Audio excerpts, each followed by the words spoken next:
So here are some of the problems of the typical meetings. Okay, biasanya kalau di perusahaan-perusahaan ini banyak banget yang menurut orang-orang itu adalah boring. Ya, a lot of people. Okay, I'm gonna see the screen here. Hands up, angkat tangan, ya, atau put the hand up button. Kalau Anda pernah ngecek message Anda atau email saat meeting lagi berlangsung. Oke, angkat tangan. Good, yang jujur. Siapa yang pernah napas gitu? Oh, that's the other question. Right, so that's an indication bahwa meetingnya ini agak boring untuk Anda. When we talk about boring, ini nomor satu di sini adalah relevansi. Ya, jadi ini meetingnya nggak begitu relevant. Once it's not relevant, kita mulai ngecek email. Alright, apa aja yang bisa menyebabkan meeting boring? Kadang-kadang meeting tuh suka kelamaan.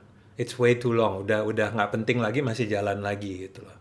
Right? So in other words, it's not very engaging rapatnya itu sendiri. And it's quite sad karena waktu yang kita luangkan untuk rapat itu sebetulnya cukup banyak gitu. Ya. The next thing, rapat tuh nggak efektif, right? Ini contohnya mulai ngecek handphone lagi. Kadang-kadang rapat nih, kita dipanggil rapat yang sebetulnya nggak penting-penting banget. Pakai email aja udah bisa nih kayak gini. WhatsApp aja udah beres gitu loh. Kenapa sih gue harus ada di sini? Atau you don't have a decision. Jadi biasanya keputusan yang muncul dari rapatnya adalah kapan kita akan rapat lagi. Gitu loh. So that's usually a sign of ineffectiveness. Atau satu sign lagi meetingnya nggak efektif adalah problem solvingnya. Jadi misalnya apapun yang kita ngomongin di rapat harus diulang lagi saat kita one on one dengan tim. Ya, atau Anda jadi sibuk karena harus ngecek kerjaannya tim lah, ngerapiin kerjaan timnya karena mungkin itu belum dirapihkan waktu di rapatnya itu sendiri. Okay. And then kadang-kadang kebanyakan yang harus diomongin di dalam satu rapat gitu loh. Ya, either agendanya kepanjangan atau rapatnya ini dijadi kayak campur aduk. Jadi semua tipe masalah dibahas di satu rapat. Masalahnya taktis lah, masalahnya strategis kita jadiin satu. Right? So jadi it's just too many things to discuss. Rapatnya rapat campur aduk, kebanyakan agendanya di situ. Atau ada juga rapat yang masalah nomor satu adalah orang yang datang ke rapat tidak prepare properly gitu. Mereka tidak melakukan persiapan yang cukup. So people show up to meetings and they're not prepared. Right? Opposite-nya from that, kebalikannya dari itu adalah people spend too much time to prepare. Orang kelamaan waktunya untuk untuk bikin persiapan untuk rapatnya. They spend hours on creating presentations for a 2-minute presentation di situnya. Jadi bisa sampai berjam-jam nyiapin PowerPoint cuma untuk presentasi 2 menit atau apa kayak gitu. Right? So you waste a lot of time di luar rapatnya sebelum ke rapatnya itu sendiri. Atau malah rapatnya death by PowerPoint. Right? There's too many PowerPoints in the meeting, kebanyakan presentation dan slide di situnya. Nah, ini juga biasanya keluhan utama nih dari banyak orang bilang rapat nih nyedot waktu saya dari ngerjain kerjaan utama saya gitu loh. Ya, and I put real job here in quotation marks. Saya kasih real job dalam tanda kutip karena real jobnya Anda adalah bantuin tim Anda, memastikan timnya nggak kebakaran gitu loh. Ya, Anda jadi pemadam kebakaran. Ini adalah signal bahwa rapat kalian kurang efektif gitu loh. Jadi kalau timnya kerjanya masih belepotan, that means mereka belum jelas apa yang harus dilakukan, bagaimana harus dilakukannya, kapan ada check-in-nya. Right? So these are all signals bahwa you have low productivity in your company. Gitu loh. Kalau hal-hal itu tadi muncul, productivity di perusahaan Anda pasti terpengaruh dari situ. So you guys know where's the opportunity to improve. Alright, so here's the flip side. Ini kita balik nih. Jadi kalau seandainya your meetings tend to be boring, we want to make it exciting. Ya, kita pengen bikin rapat kita exciting.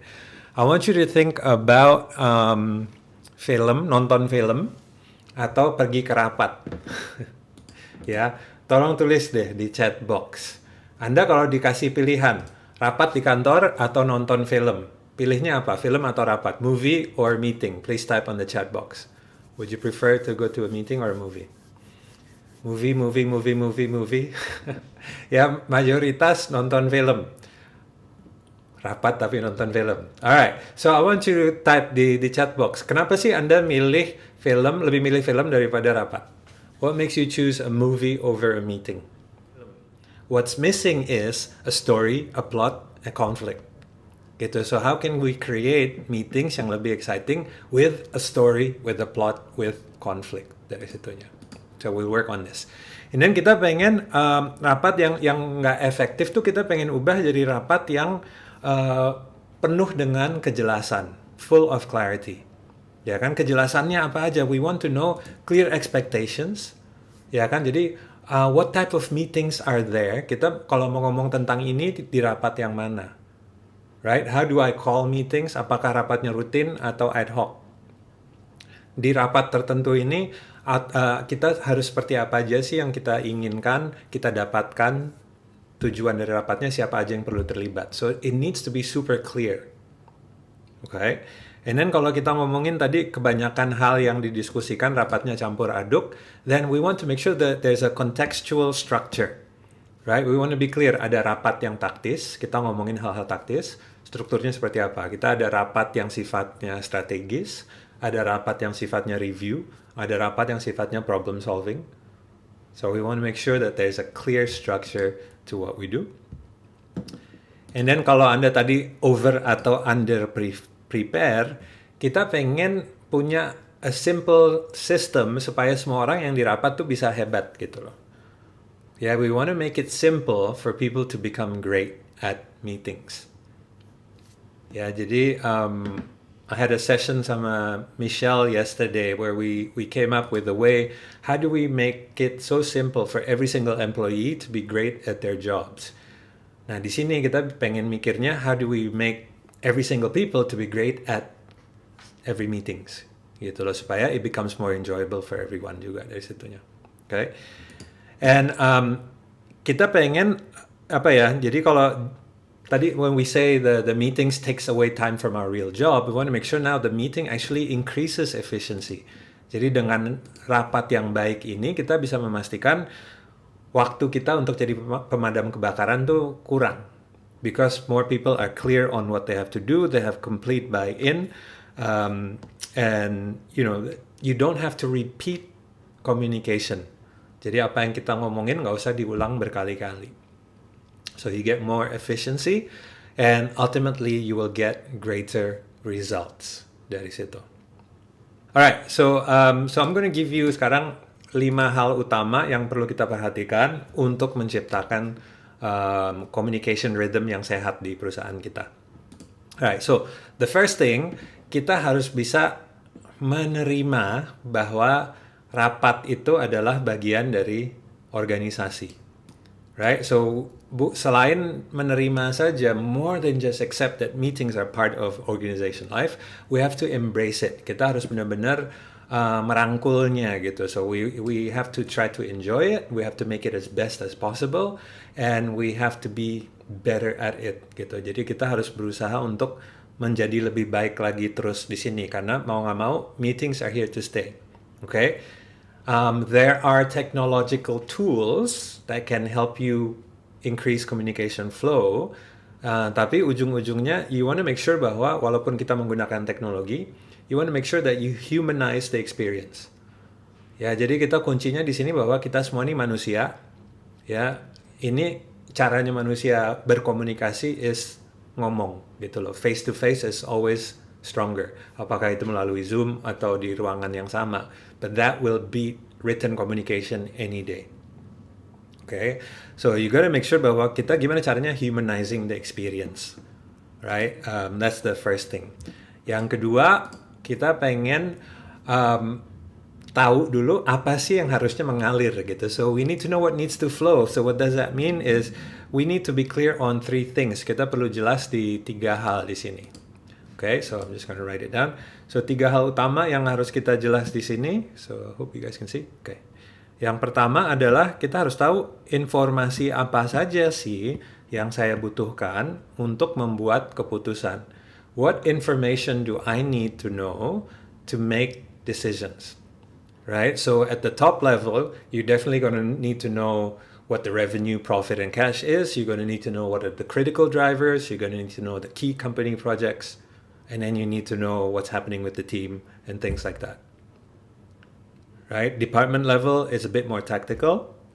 Jadi kita harus jelas dulu informasi yang saya butuhkan tuh apa saja supaya saya bisa ngambil keputusan yang baik. And then, what are the information channels that are available for me? Ya, saluran komunikasinya nih apa saja? Kita ada rapat, selain rapat ada apa lagi? Apakah we have a software? Apakah kita pakai email? Apakah kita pakai WhatsApp? So, how do you want the information to be served to you? Jadi pertama kita tahu informasinya apa, kedua kita pengen dapat informasinya dari media apa. Right? And then ketiga tentunya kita pengen tahu frekuensinya. We want to know how often do we need this information to be updated to us. Oops. Ya, jadi 3 hal utama adalah information, channels, and the frequency. So, what do we need to know? Where am I going to get it from? How am I going to get it? And then how often will I get it? Oke, apa aja, dari mana, dan seberapa sering. Okay. The next thing that you want to look at is you want to make sure we set the scene. Jadi sebelum setiap rapat, we want to make sure bahwa kita bikin seru. Ya, so we want to make sure bahwa kita ada konteksnya. Right? So here, berapa hal yang mau kita perhatikan saat kita ngomongin setting the scene ini, harus bisa menjawab ini basically, right? So you have 3 pertanyaan utama, which is why are we here? Kenapa sih kita ngumpul hari ini? Tujuannya apa? Ya, seandainya kita tidak bisa mencapai keputusan yang bagus, akibatnya apa? What's at stake? Right? And then kita juga bisa bilang, who will be impacted? Siapa yang akan kena dampak positif atau negatif dari keputusan atau hal yang terjadi di rapat ini? Ultimately, right? So, basically yang kita pengen lakukan ini adalah 2 hal ini, which is kita ingin memberi alasan supaya orang peduli. Reason to care, and then you want to create relevance, supaya jadi relevan untuk mereka gitu loh. Ya, akan beda kalau kita bilang, oke, sekarang kita akan mulai weekly meeting kita, mari kita ngelihat scoreboardnya dulu. Dibandingkan, alright, we're gonna start our weekly meeting. Before we do, saya cuma pengen ngingetin aja bahwa seandainya kita bisa achieve goal kita ini, kita akan nunjukin ke diri kita sendiri bahwa kita mampu ngalahin yang terbaik dari kita. And we can prove orang-orang yang media yang bilang kita nggak akan mampu untuk melakukan ini. Right, so we can create a sense of conflict sehingga ada motivasinya untuk orang, this is relevant. Okay, let's do it. We're gonna prove against the media bahwa we can do this. We want to show our shareholders bahwa kita bisa melakukan ini. Ya, jadi ada kayak filmnya, plotnya ada mulai dari situ gitu loh. And di sini juga kita ingin introduce conflict. And you also want to make sure di sini bahwa hal-hal yang harus didiskusikan benar-benar didiskusikan, tidak dihindari gitu loh. So there's usually ada topik-topik yang nggak diomongin di rapat, tapi nanti di luar rapat justru jadi, aduh ini nggak pernah kita ngomongin, nggak pernah kita bahas, harusnya begini. You want to make sure those things diomongin di meetings. Ya, kalau ada debat, it's a good thing. Oke, dan kita juga harus bisa nunjukin bahwa, hey, debat itu adalah hal yang bagus di sini. Konflik, ketidaksetujuan pendapat adalah hal yang bagus. Anda sedang melakukan sesuatu yang kita inginkan di rapat ini. Good job. Let's keep doing this. Right? So disagreement is a good thing, tapi once we choose to do something, everybody has to commit. Agree and commit. Remember last time we said that. Okay, let's move on to the next key. The next one adalah untuk setiap rapat kita harus ada yang namanya postnya gitu. Jadi postnya ini bukan post tiang, tapi itu singkatan dari POST. So it's an acronym. So meaning kita harus ada, we have to be clear what is the purpose of every meetings? Setiap rapat tuh tujuannya apa? Jadi kita harus sadar bahwa there are different types of meetings for different purposes. Ada tipe rapat yang berbeda untuk tujuan yang berbeda. Okay? And then kita juga harus clear dari setiap rapat, hasil akhir yang kita inginkan tuh apa? What is the outcome that we want from every single meeting? That has to be clear. Right? The other thing that we need to be clear of as well is what should be the structure for every meeting. Yeah, how will the meeting flow? What information will be discussed? What information is needed there? Right? And then what needs to be clear as well is the timing for each segment of the meeting. Kita harus jelas juga timing yang dibutuhkan untuk setiap tahap dari rapat kita itu. Okay, so that's the post. Jadi make sure that you're super clear bahwa kita ada beberapa tipe rapat. Setiap rapat nih tujuannya apa, outcome-nya apa, strukturnya seperti apa, timingnya seperti apa. So everyone knows what is expected. Alright, so the final key point adalah kita harus bisa build momentum. Okay, rapat yang bagus adalah sebuah skill. A good meeting is a skill. Okay, any skill needs to be developed. Skill apapun itu harus bisa selalu diperkuat dan diperbaiki. So what do you need to do? As with anything, nomor satu is you need to practice. Yang pasti kita harus ada latihan di sini. Selain latihan, kita harus ada feedback, right? So that means kita jalanin, kita pilih sesuatu, kita coba, kita jalanin, and then we get feedback. How was today's meeting? Gimana rapat tadi? Satu hal apa kira-kira yang bisa kita lakukan supaya rapat yang berikutnya lebih efektif lagi? What's one thing that we can do next time so that it can be better? Right? And then you make a commitment to improve. Okay? Kita ubah strukturnya, minggu depan akan seperti ini satu hal yang akan saya lakukan untuk apa, and then kita practice lagi, we get the feedback, you improve. This is always the way we do things. Jadi jangan cuma bilang, ya rapat kita di sini ya kayak gini, gitu loh. So it's like, no, every meeting has to be better than the last. Ya, jadi sama seperti kalau di tim sepak bola, rapat bagaikan latihan. Right? Every single practice has to be better than the other practice. Latihan kita hari ini harus lebih bagus dari latihan kemarin. Sehingga di pertandingan kita akan bisa lebih bagus lagi. Alright, so from those 5 things, dari 5 hal tadi ya, mulai dari accept and embrace, know what needs to flow, set the scene, meeting post, building momentum.